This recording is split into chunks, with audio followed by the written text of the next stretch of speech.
Hello everybody, how's it going? It is Friday in Omaha, the 26th, and I have a music update, and a happy one too, My last video where I did that review, it's like, that was an example in my mind where it's like I watched it back and it's like, I just really should not do videos when I don't want to, It's not that it's a bad video, it's just that it's like, I really didn't want to do the video. I wanted to get it out of the way, and that's not good. So that's why I keep saying when people request things of me and stuff, it's like, just let me do what I want to do. That's when this works best. So I have an update about Murphy and some other stuff. So as I had shared with you recently, In Fact Recordings out of Greece recently took on this project of releasing my album from 2006, Way Stasis. It's a sound recording. It's like a sound escape.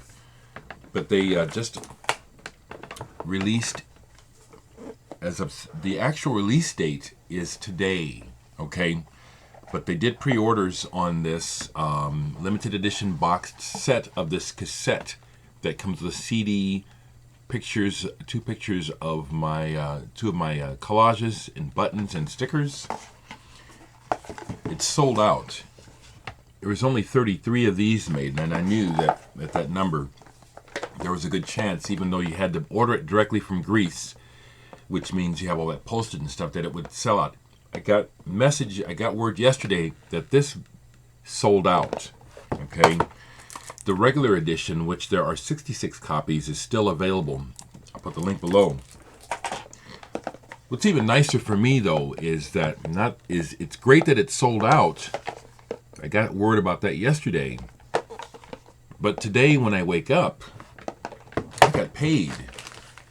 In Fact Recordings has already paid me for my cut of the profits on the sales of these, with a full invoice of everything. Now, what I want to say is, you folks that follow me know that I'm not into business. I'm not into big business. I'm not into big money. I have a lot of adverse feelings about the kind of energy that surrounds big money in this world for the most part. And I just want to say to you that this again, it doesn't necessarily prove, but it lets me know that I am doing the right thing by following the energy. I follow energy when it comes to projects. And when Savas Georgiadis of In Fact Kinetic Records approached me about this, we had been in contact for a while already. So I gauged whether or not to go forward on the project with how I felt, honestly, about working with Savas. And my constitution, my foundation, my chakras, whatever you want to call them, I checked with him and everything was okay. This morning when I checked my email and my bank account, it confirms it. Thank you, Savas. Thank you. And thank you, people who listen to my music. Thank you. A further update on that is I finally received the tracking number on my test pressings from Murphy. So they are on schedule to be arriving Monday. They come directly from the pressing plant in Czechoslovakia. So Monday I should be taking care of that. And it's exciting. It's exciting. I played the Color Tone Drone Orchestra thing this week with Mason Brown out of Atlanta. It was a big night of shows in Omaha. The Vibrators, Rob Zombie, Churches, and War on Drugs were all playing the same night. So even though the Color Tone Drone Orchestra ended up being kind of like a local group of, you could almost call us stars, musical stars. I mean, everyone from people from The Faint, Icky Blossoms, Sun Ambulance, Pretty Girls Make Our Machine Guns, to, I can't remember all the other bands, Cap Gun Coup. And we made Indreama. and it was sonic, but we basically played for ourselves and a few friends. But it was a phenomenon. It was really awesome. It was very much doing the Glenn Branca Rhys Chatham guitar orchestra thing. 16 guitars. It was fantastic. There's no video of it. No one took any video. There's just some pictures, you know. But that was a wonderful thing happening this week. Actually, I've been very busy this week, and have Nick Fackler, the leader of Indreama, member of Vicky Blossoms, is getting married tomorrow. One of my best friends, even though he's young enough to be my son. We had the bachelor party last night. I flaked out early because I just don't drink. Man, these guys can drink. Man. But the wedding's tomorrow, so I'm looking forward to that, and I'll be hanging tough with them then. I do have a few records to show. I bought some dollar records. I want to thank Jesse Cundiff for, actually, in a way, it's not a thank. It's kind of like, well, it's kind of good that you don't know some things, because that leaves stuff for me. But a spot where he gets a lot of his stuff, I decided to visit after he told me that he'd left a few things there. And it's like,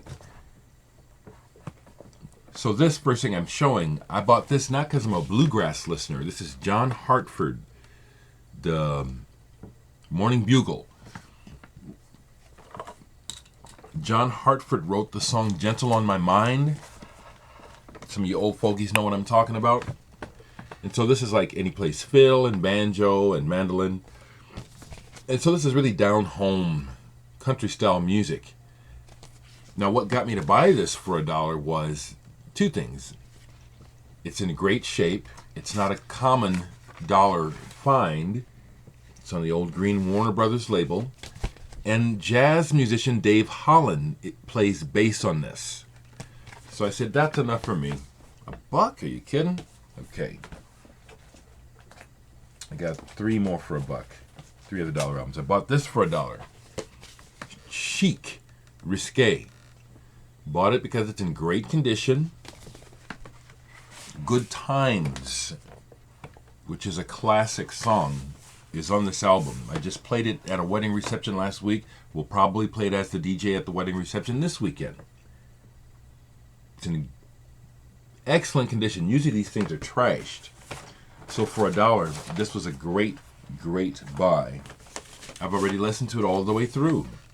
And the up-tempo tracks are definitely worth it. Nile Rodgers and Bernie, I forget his name. Great team. I'm not a big Maynard Ferguson listener, but Maynard Ferguson has a lot of good albums where he has made good charts for his bands. MF Horn 2, this is pretty good.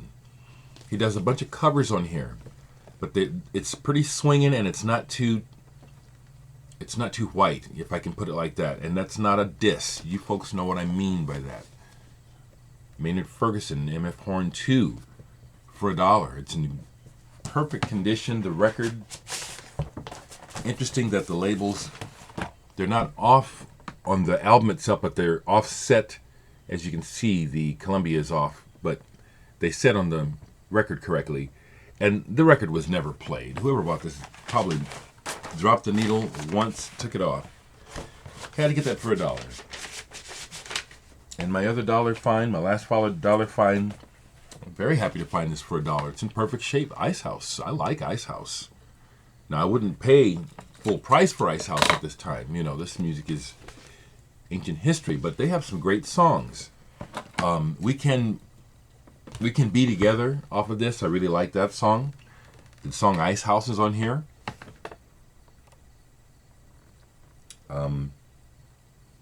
Can't Help Myself on Chrysalis, perfect condition for $1. So I was glad to pick those up. Because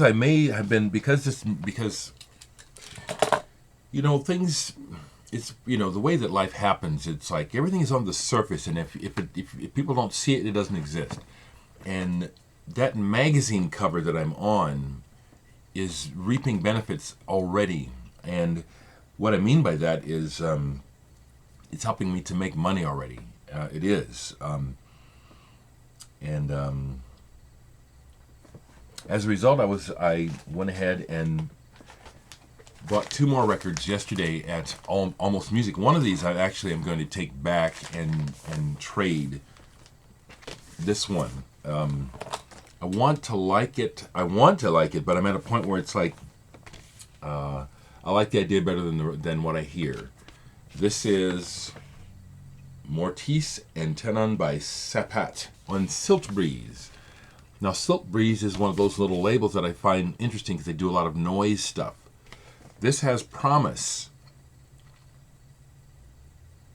But the thing is, I have to just say it honestly. I'm at the point where, you know, I swear if I could have been involved, this would have. I'll stop. But it's like,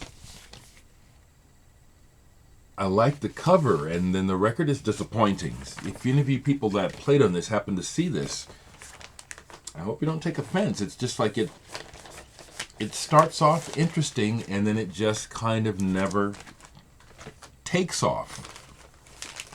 And the other record I bought is purely for nostalgia, because this stuff sounds so dated now that it's like, it's almost a joke to play some of it. But this band is important to me. Cabaret Voltaire, The Arm of the Lord.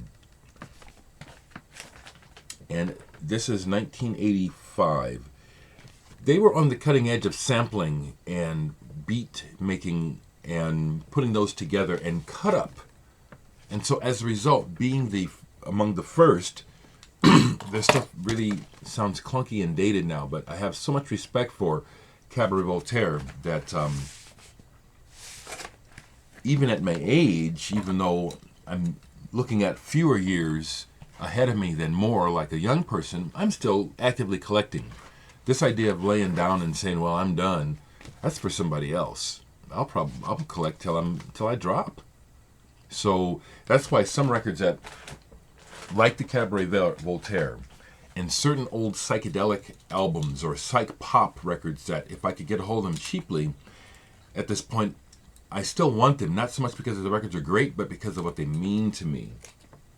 Okay. With that in mind, I pulled some records to play. Here's one I'd had for a while that I kept that I thought I really liked. The Indian Feast, Portrait of a Sister. I think this is out of Belgium. And it's that front 242 type of electronics, but with a slightly darker edge. This one I kept because of the music, but as I listened to the words and the voice yesterday, it's really, the voice is just really, really destroys in my mind. Every time the guy opens his voice, he destroys the music. At this point, I'm keeping it because it's unknown, and if I put it in the store in Omaha, it's just going to sit there. No one's going to buy this. I'll just keep it. But it was a disappointment going back to it. Richard Lee gave this Bad, Bad, Not Good to me. It's a single, and I played this again all the way through yesterday. It's just 2 songs, and this is fresh. I like this a lot. Thirsty Moon. A Real Good Time on Brain. I'll show it because green brains are collectible. Thirsty Moon are a jazz rock band whose other albums are better. But, you know, I played this all the way through last night, and it was way better than I remembered. Much better than I remembered. So actually, and then Jeff McLennan, Glowing Double O Cabbage, who shares in Murphy, his photography is featured on the back of Murphy. I can't wait to see it. But we were talking online about Brain Records, and he was asking, what are some essential Brain albums? And I said, this isn't one, but now that I've listened to it, it's like, this is not essential, but this is good. And if you see it, buy it. Played this the other night, last night a little bit, Amorphous Androgynous, The Isness. Some of this is just downright hokey, and I think it is on purpose.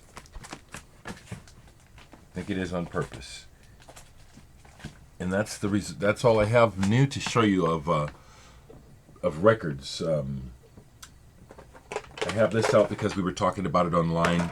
Recently, this was put out on vinyl under the title of Ammon Guru. But it came out originally as Space Explosion. It's a jam session between members of Cluster, Guru, Amandul, Dikrups, and Faust. And is it good? Yeah, it is. This is a good jam. So it's now out on vinyl under the title Amanguru. A VC member was showing it last night on Facebook. So to recap, because it's going to be a 20-minute, isn't it? Oh, 15. But to recap, I'm really happy about the deal I did with In Fact Recordings in Greece. Thank you, Savas. I could just tell by your energy that you were being honest with me, and you have been. Let's do some more. Let's do some more. The Murphy Indiegogo campaign is at about 86%. Just like everyone else, I'm in constant need of money. So if you are able to just contribute, it's needed and it won't be wasted. Thank you.